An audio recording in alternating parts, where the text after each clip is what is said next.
L'atmosphère italienne de Matarazzo, quand on y arrive, est évidente. Puisque les tuiles romanes, les couleurs des murs, l'échelle fait incontestablement penser à l'Italie sous-jacente. Et le tout est appuyé par des arbres plus que présents en Italie, comme des cyprès.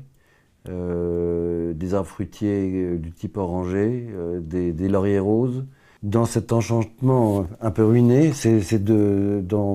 vouloir en prolonger l'atmosphère et de garder ce charme d'endroit qui n'est pas fondamentalement un jardin, mais qui est un bâti d'une échelle extrêmement humaine par rapport à l'univers des tours de Sao Paulo et des constructions de ces 20 dernières ou 30 dernières décennies,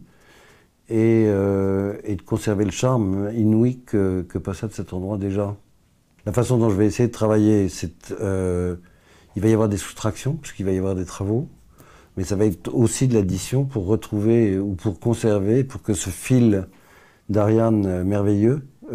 dure, et en gardant justement probablement cette idée de découverte d'un lieu abandonné depuis un moment et avec une végétation qui s'est laissée aller, qu'on n'a pas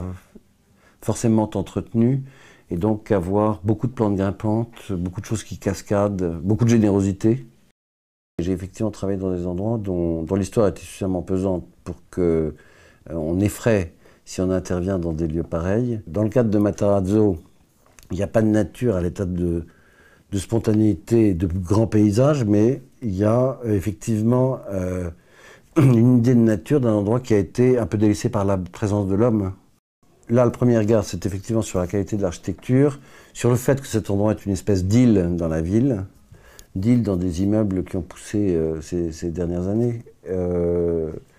Mais c'est une attention plus affective ou au moins aussi affective que patrimoniale. Aux Tuileries, on avait été créatif en ayant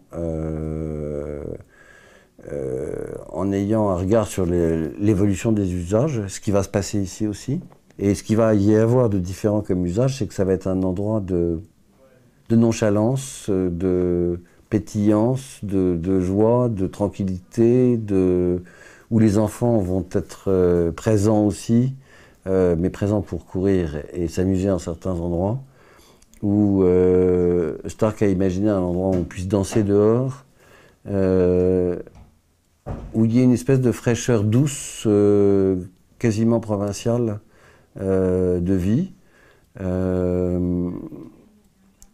et donc conserver un décor ou une atmosphère ou des parfums ou des ombres qui soient favorables à ce genre de comportement.